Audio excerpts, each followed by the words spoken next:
다 깨어나죠. 꽉 껴. 영원히 살 거야. 영원히 사랑해. 너무 시끄거다. 우리 선생님이 시끄거다. 미쳐.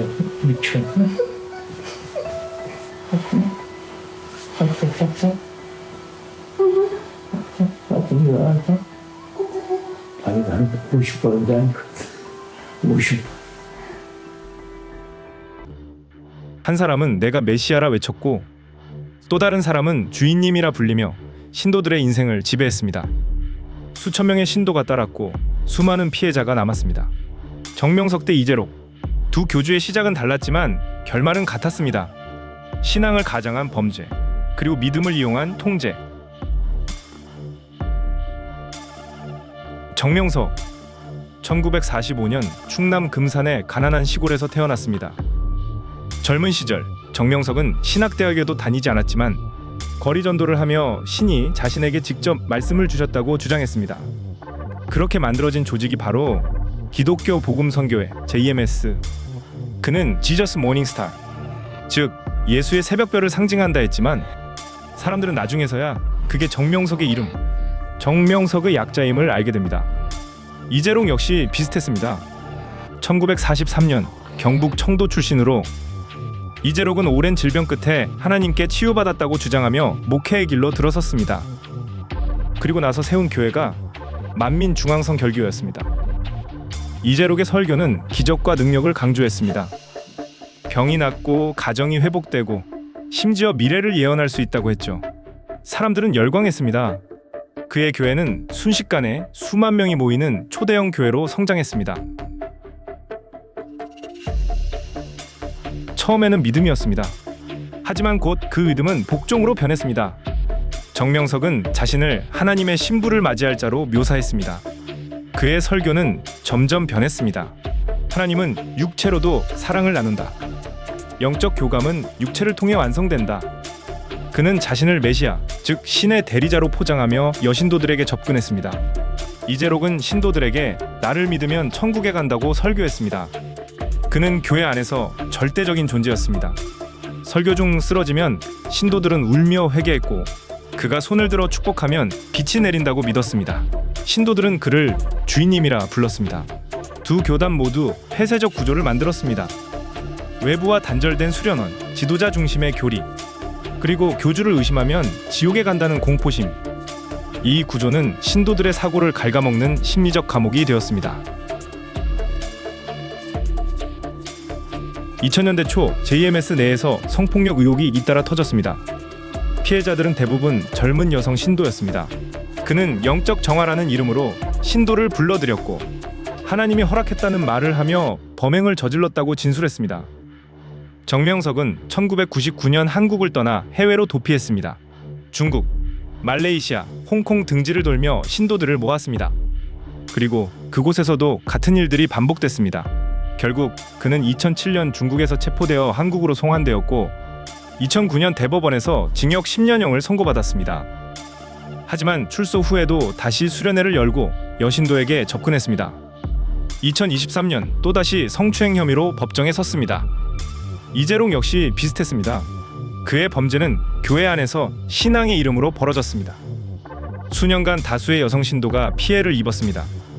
피해자들은 법정에서 교주가 신과 통한다며 우리에게 순종을 강요했다고 증언했습니다. 이재록은 그 힘으로 신도를 지배했고 신앙심을 이용해 저항을 마비시켰습니다. 결국 2019년 대법원은 징역 16년형을 확정했습니다. 이재록의 교회에는 지금도 일부 신도들이 남아 있습니다. 그분은 억울하다고 말하면서 사이비 종교의 핵심은 신앙이 아니라 통제입니다. 그들은 사람들의 불안과 결핍을 파고듭니다. 미래가 두렵고 인간관계가 단절되고 세상이 불공평하다고 느낄 때 그 틈을 비집고 들어옵니다. 물론 이런 현상에는 한국적 종교 문화도 한몫합니다. 한국의 종교는 오래전부터 기복신앙, 즉 믿으면 복을 받는다는 사고에 깊이 뿌리내려 있습니다. 신앙이 도덕적 성찰이 아니라 성공을 위한 거래로 변한 거죠.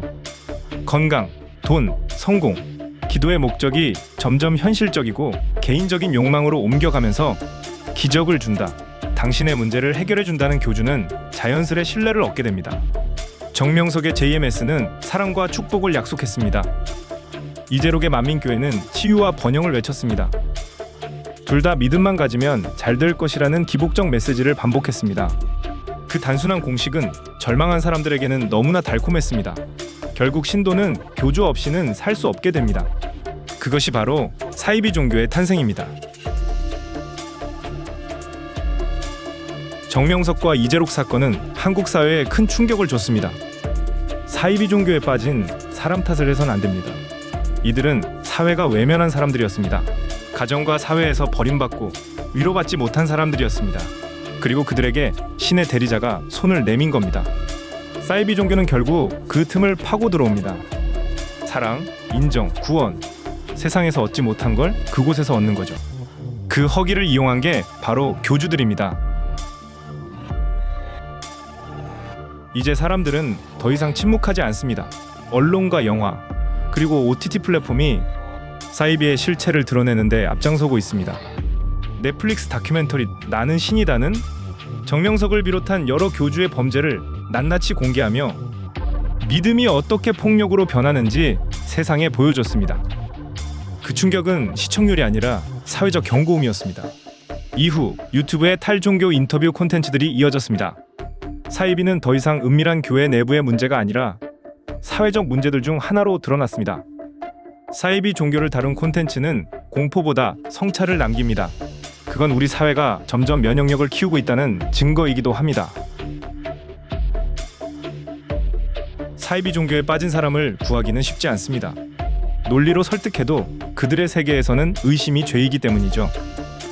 하지만 세 가지 방법이 있습니다. 첫째, 비난 대신 경청하기입니다. 비난하면 그들은 더 깊이 숨어버립니다. 대신 그들이 느끼는 불안과 신념을 들어줘야 합니다. 둘째, 사실 검증을 해야 합니다. 교주가 하는 말이 진짠지 외부 자료로 확인하게 해야 합니다. 교리안이 아니라 세상 밖의 정보를 보여주는 거죠. 셋째, 사회적 연결고리를 회복시켜줘야 합니다.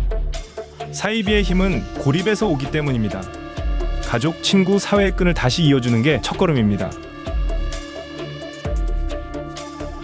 한 사람은 감옥에 있고 다른 사람은 더 이상 세상에 없지만 그들이 남긴 그림자는 여전히 우리 곁에 있습니다. 믿음은 고립이 아니라 회복이어야 합니다. 신의 이름을 빌려 인간을 지배하려는 순간 그것은 종교가 아니라 범죄입니다. 정명석과 이재록, 두 사람 중 종교의 이름을 더욱 훼손한 사람은 누구인가요? 댓글로 여러분의 의견을 남겨주세요. 끝까지 시청해주셔서 감사합니다.